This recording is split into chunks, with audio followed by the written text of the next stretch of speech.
আসসালামু আলাইকুম সবাইকে। আমার ব্রেস্ট ক্যান্সার। আমি গত কুরবানি ঈদের পর থেকেই ক্যান্সারে আক্রান্ত। তা কুরবানি ঈদের পর থেকে চিকিৎসা করতেছি, কেমোথেরাপি এগুলো দিচ্ছি। এই পর্যন্ত 7টা কেমোথেরাপি দিছে। আর 1 তারিখে আরও একটা থেরাপি আছে। প্রতি 21 দিন পর পর 35,000 টাকা করে লাগে। এখন এই থেরাপির 21 দিন পরে আমার অপারেশন। আমার বাবা মা অনেক গরিব। আমার বাবা পায়ের ব্যথার জন্য কাজ করতে পারে না এবং আমার মা বাজারে পিঠা বিক্রি করে, সেটা দিয়ে আমাদের সংসার চলে।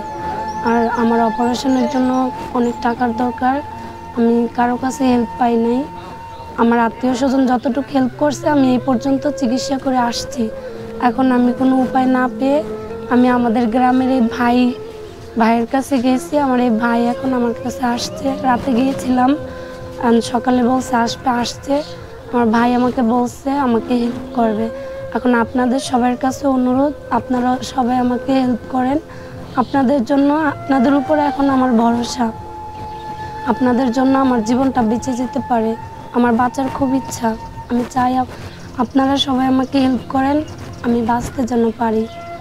সবাইকে ধন্যবাদ। তোমার নাম্বারটা সরাসরি দিয়ে দাও। আমার নাম্বার হচ্ছে 01322549782। আবার বলো। 01322549782। বাবা আপনারা আমি অনুরোধ করে কই আমার মায়েরা আপনারা বাঁচাই দেন। আপনারা বলছি আপনারা যদি আমার মায়েরা বাঁচান, আপনারা কাছে অনুরোধ করছি বাবা, আপনারা রুবে বর্ষা, আপনারা আমার মায়েরা সান খেয়াল করেছেন দেন, আমার মায়েরা আপনারা বাঁচাই দেন। আপনারা রুবে সোয়ারি, আপনারা যা করেন মায়েরা আপনারা আশা, আপনারা বর্ষা সব আপনারা বর্ষা।